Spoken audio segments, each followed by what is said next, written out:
Hello everyone, स्वागत है आप सबों का अपने यूट्यूब चैनल डॉक्टर चेतन सर पे। आज हम लोग देखेंगे क्लास 10वीं के गणित विषय के दूसरा चैप्टर का फुल रिवीजन, जिसमें हम लोग दूसरा चैप्टर में देखने वाले हैं बहुपद। तो चलिए शुरू करते हैं। तो आज का जो ये चैप्टर है, ये 10वीं चैप्टर का बहुपद है। दूसरा चैप्टर है, केवल हम लोग रिवीजन पर्पज से देखेंगे। उच्चतम घात क्या कहलाता है, बहुपद की घात कहलाता है। घात 1 के बहुपद को क्या कहते हैं, रैखिक बहुपद। घात 2 के बहुपद को क्या कहते हैं, द्विघात बहुपद। उसके बाद है द्विघात शब्द किससे बना हुआ है, क्वाड्रेट शब्द से, जिसका अर्थ वर्ग होता है। घात 3 के बहुपद को क्या कहते हैं, त्रिघात बहुपद। पदों की संख्या क्या होती है, एक ज्यादा होती है। अगर कोई बहुपद है उसमें पदों की संख्या एक ज्यादा होती है। बहुपद में जितने घात उतने शून्यक होते हैं, ज्यादा होती है, और पद उससे एक ज्यादा होती है। n घाती बहुपद के कितने शून्यक होंगे, n शून्यक। जितना घात उतना शून्यक होता है। n घाती बहुपद के कितने पद होंगे, n+1। एक चर के विभिन्न मानों को प्लस या माइनस से जोड़ने पर प्राप्त व्यंजक को हम क्या कहते हैं, बहुपद कहते हैं। बहुपद होने के लिए चर संख्या का पावर जो है वो क्या होना चाहिए, पूर्ण संख्या होना चाहिए, और पूर्ण संख्या 0 से स्टार्ट होता है, याद रखिएगा। रैखिक बहुपद ax + b, जहाँ a ≠ 0 का कितना शून्यक होता है, एक शून्यक होता है। द्विघात बहुपद ax² + bx + c के कितने शून्यक होते हैं, अधिकतम 2 शून्यक। ऐसा भी हो सकता है कि शून्यक प्राप्त नहीं हो। रैखिक बहुपद ax + b का शून्यक कैसे निकालते हैं, ax + b = 0, प्लस में उधर जाता है माइनस भी, एक गुना होता है, इधर भागा हो जाता है। एक द्विघात बहुपद के अधिकतम कितने शून्यक हो सकते हैं, 2 शून्यक हो सकते हैं। नेक्स्ट, बहुपद होने का कंडीशन, चार संख्या रूट में न हो, चार संख्या बट्टा में न हो, चार संख्या का पावर माइनस में ना हो, चार संख्या का पावर बट्टा में ना हो। ये बहुपद होने का कॉन्सेप्ट है। नेक्स्ट देखते हैं, बिना घात वाले बहुपद को क्या कहते हैं, रैखिक बहुपद के व्यापक रूप को ही मानक रूप कहते हैं। बहुपद और उसके व्यापक रूप, ये हाईलाइट में लिखा हुआ है, बहुपद और उसके मानक रूप या व्यापक रूप। रैखिक बहुपद का व्यापक रूप ax + b होता है। द्विघात बहुपद का व्यापक रूप ax² + bx + c होता है। त्रिघात बहुपद का व्यापक रूप ax³ + bx² + cx + d होता है। और चतुर्घाती बहुपद का व्यापक रूप ax⁴ + bx² + cx + d होता है। अब plus cx + d x + e होता है।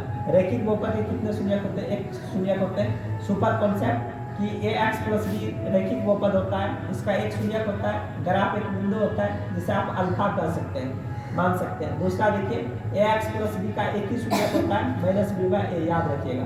अब देखिए द्विघात बहुपद में इसका व्यापक रूप होता है ax² + bx + c, और अधिकतम 2 शून्यक हो सकते हैं। ग्राफ परवलय होता है, 2 शून्यक को आप अल्फा बीटा कह सकते हैं। अगर ax² + bx + c में अल्फा × बीटा जो होता है, यानी शून्यक का गुणनफल c/a होता है, और शून्यक का योग जो होता है -b/a होता है, याद रखिएगा।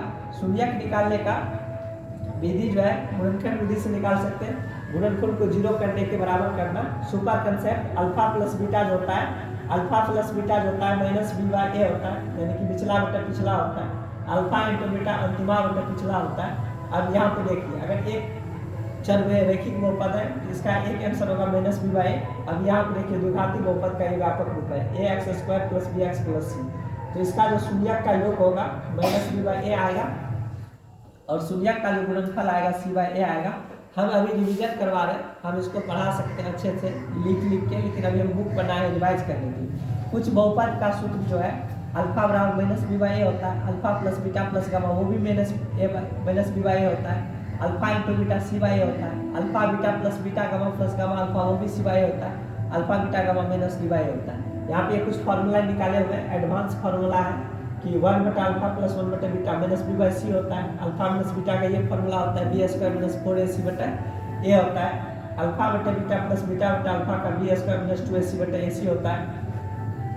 अब उसके बाद देखिए, अल्फा² + बीटा² बराबर β² b² - 2ac/a² होता है। नेक्स्ट देखेंगे हम लोग α³ + β³।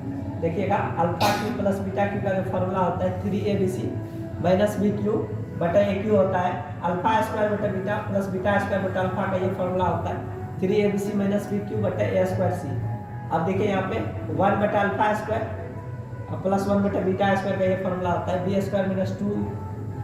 2ac होना चाहिए बटे c², याद रखिएगा। अब उसके बाद ax² + bx + c, alpha plus beta को शून्यक का योग कहते हैं, अल्फा इंटू बीटा को शून्यक का गुणनफल कहते हैं।